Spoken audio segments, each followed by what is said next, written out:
नमस्कार, शामियाना किचन्समध्ये आपल्या सर्वांचं खूप खूप मनापासून स्वागत आहे। आज आपण शामियाना किचन्समध्ये फक्त 2 बटाट्यांपासून कुरकुरीत अशी ब्रेड रोल्सची रेसिपी बनवतोय। आणि कुरकुरीत असे हे पोटॅटो ब्रेड रोल्स बनवण्यासाठी आपण कोणतीही स्लरी किंवा मग ब्रेड क्रम्स वापरणार नाहीत आहोत।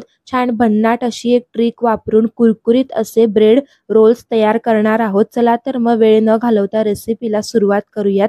यासाठी इथे एक बॉल घ्यायचा किंवा छान पसरट भांडं घ्यायचे।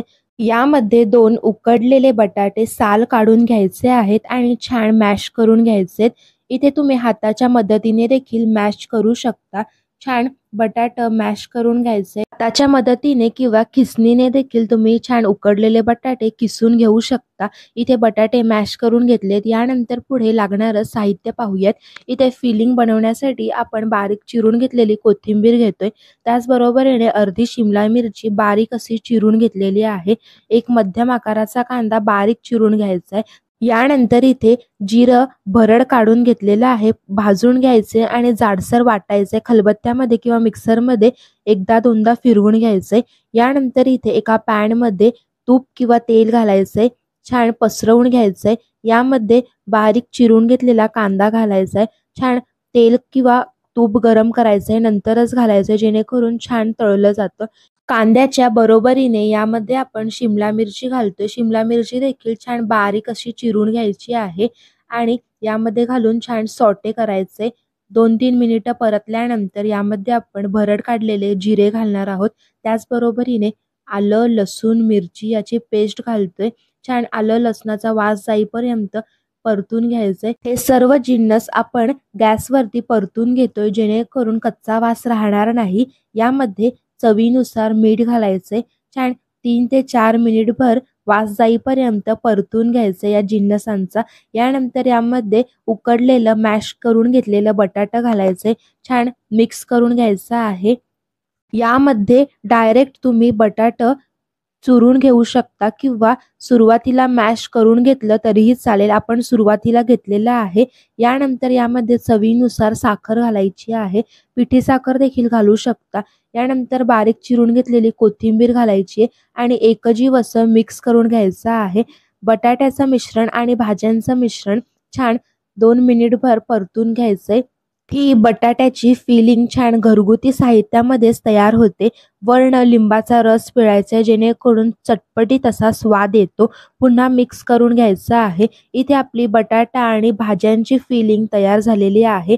यानंतर यामध्ये वर्ण प्रोसेस्ड चीज खिसून घालायचे किंवा क्यूब्स मध्ये देखील घालू शकता। फिलिंग गरम असतानाच यामध्ये आपल्याला चीज खिसून घालायचे जेणेकरून मेल्ट होतं आणि मिक्स करून घ्यायचं आहे। छान खिसून किंवा क्यूब्स मध्ये घ्या आवडीप्रमाणे। इथे छान चीज खिसून झालेला आहे, मिक्स करून घेऊया। या ठिकाणी जर चीज नसेल तर तुम्ही स्किप देखील करू शकता, परंतु चीज असेल तर अवश्य घाला, छान टेस्ट येते। मिक्स करून घेतलेला आहे। इथे फिलिंग रेडी झालेली आहे, थंड करण्यासाठी ठेवायची आहे। इथे पुढे आपण ब्रेड रोल्स बनवण्याच्या प्रक्रियेकडे वळूयात। यासाठी इथे ब्रेड घेतलेले आहेत। इथे स्लाइस न काढता ब्रेड घ्यायचे। यानंतर अशा प्रकारे एक प्लेट घ्यायची आहे, जास्त खोलगट घेऊ नका। यामध्ये पाणी घालायचे, छान आपल्याला ब्रेड या पाण्यामध्ये डिप करून घ्यायचे आहेत। दाखवल्याप्रमाणे डिप करून घ्यायचे अलगदपणे आणि आपण तयार केलेल्या फिलिंगचा अशा प्रकारे गोळा तयार करायचा आहे। हा गोळा त्या ब्रेड मध्ये घालायचा आहे आणि अशा प्रकारे छान गोलाकार रोल्स तयार करून घ्यायचे। या प्लेट मध्ये पाणी घेतलेलं आहे, त्यामध्ये आपल्याला ब्रेड डिप करायचं आहे आणि अशा प्रकारे छान सर्व पाणी काढून घ्यायचे। पाणी नाही ठेवायचं आणि अलगदपणे डिप करायचं आहे। यानंतर इथे फिलिंगचा गोळा तयार करायचा आहे, यामध्ये अशा प्रकारे घालायचं आहे आणि चारही बाजूने कोणे बंद करून घ्यायचे जेणेकरून फिलिंग बाहेर येणार नाही। छान सारण आतल्या आत मुरेल।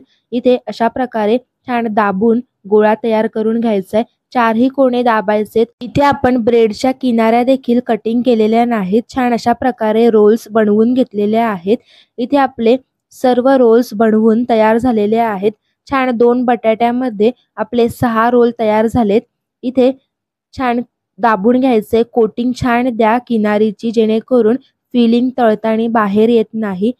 इथे आपण छान एक ट्रिक वापरणार आहोत, जेणेकरून इथे कोणतीही स्लरी किंवा मग ब्रेड क्रम्स आपल्याला वापरायची गरज नाही। यासाठी सर्व ब्रेड रोल्स तयार झाले की ते एका भांड्यामध्ये काढून घ्यायचे आणि नंतर छान 1 तासभर फ्रीजमध्ये ठेवून द्यायचे। ब्रेड रोल्स फ्रीजमध्ये ठेवण्याचे एकच कारण आहे, जेव्हा आपण ब्रेड पाण्यामध्ये डिप करतो फिलिंग भरण्याआधी, ते पाणी असतं ते छान फिलिंग भरल्यानंतर मुरलं जातं आणि ब्रेड छान मऊ होतात आणि पाणी जे असतं ते देखील सुकून जातं आणि छान कोटिंग तयार होते। इथे यावेळी स्लरी किंवा ब्रेड क्रम्स लावण्याची गरज पडत नाही। यानंतर एक पॅन गरम करण्यासाठी ठेवायचा, यामध्ये तेल घालून तेल देखील छान हाय फ्लेम वरती गरम करून घ्यायचे। नंतर लो मीडियम फ्लेम वरती एक एक ब्रेडचे रोल्स सोडायचे आणि छान तळून घ्यायचे। लालसर असा ब्राउनिश रंग येईपर्यंत, क्रिस्पी कुरकुरीत होईपर्यंत ब्रेड रोल्स तळून घ्यायचे।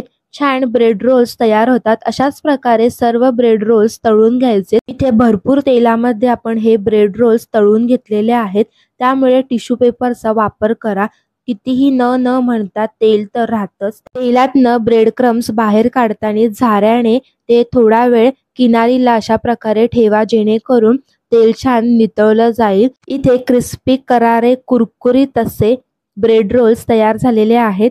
हे ब्रेड रोल्स तुम्ही टोमॅटो केचप, ग्रीन चटणी या सर्वांसोबत सर्व करू शकता। शेवटी नक्की बघा, असे कुरकुरीत कुरकुर आवाज येणारे हे ब्रेड रोल्स तयार झालेले आहेत। छान ही रेसिपी नक्की ट्राय करा स्नॅक्समध्ये, त्याचबरोबरीने कधीही बनवू शकता।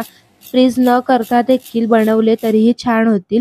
पाहू शकता किती चीजी असं दिसते। नक्की ट्राय करा। रेसिपी आवडल्यास चॅनलला लाईक, शेअर आणि सबस्क्राईब करा। पुन्हा भेटूयात नवीन रेसिपींसोबत। धन्यवाद।